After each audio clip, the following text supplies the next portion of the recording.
just had the opportunity to have an excellent conversation with President-elect Trump.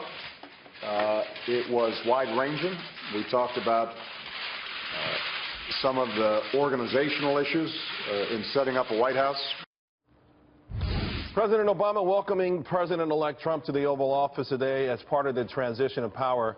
You know, another key part, of course, is going to be who Donald Trump appoints to his cabinet and who are going to be his close advisors. And the big question is, and I'm really interested in what you guys think about this, if Donald Trump appoints an establishment player, someone whose loyalties have not been with him, even a never-Trumper, will you feel betrayed? Joining me now to discuss just how difficult this might be, Liz Peek and Tim Phillips. Tim, let me start with you. You know, I don't want to talk about the scuttlebutt, you know, who may get this and who may not get this. I think the question is Donald Trump has got a real difficult challenge here in the sense that, hey, he ran against these guys, so how much of them can populate his inner circle? I think more important than the personalities he appoints will be the policies that he pursues.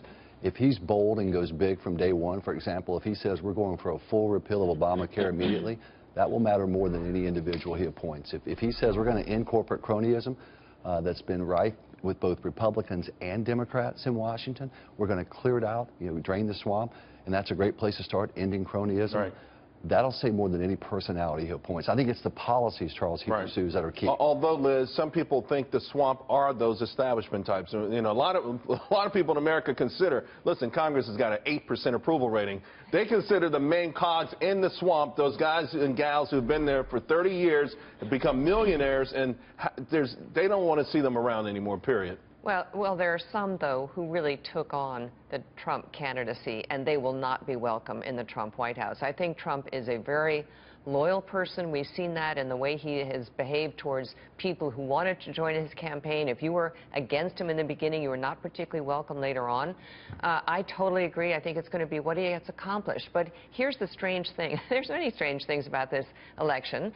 He does not have hundreds of people at his door who he has worked with in government and who are ready for these jobs. If you want to accomplish something, you're going to have some seasoned veterans who are used to working on the Hill, used to getting policy done. This is, let's face it, a neophyte in terms of politics. And so he has Mike Pence, thank heavens.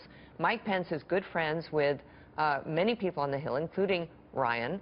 And that's going to be incredibly important for, I mean, we talked earlier about how important it is to get things done. He needs some seasoned have the right people out, to get these things done. To your point on Mike Pence, I couldn't agree more. He is both principled on the issues, really every issue, at least that matters to us on the economic front, but he's also someone that has had the courage over the years to do the right thing on an interpersonal level. He treats people with respect and humility. He's an invaluable resource. I agree with you on that. He's a great counterbalance. So I tweeted, would you be upset if key members of the establishment Never Trump crowd were part of the cabinet? 38% have said yes because they think they're traitors. 49% say no because talent is talent, which is essentially what you guys are saying right now. Yeah, let's not have quotas. I mean, Hillary Clinton, one of the things she did that irritated me was she was going to have 50% women in various jobs. That just drives me crazy. Let's go for the people who can get the job done. This is a big moment for the Republican Party. They've got to get this right, and they need to go big on these issues, though. If they nibble around the edges, I think about Trump's tax cut and tax reform proposals during the campaign. It's a great starting point. I hope he and Ryan work together. And it's already, by the way, being built into things like the stock market. We always hear the term, hit the ground running.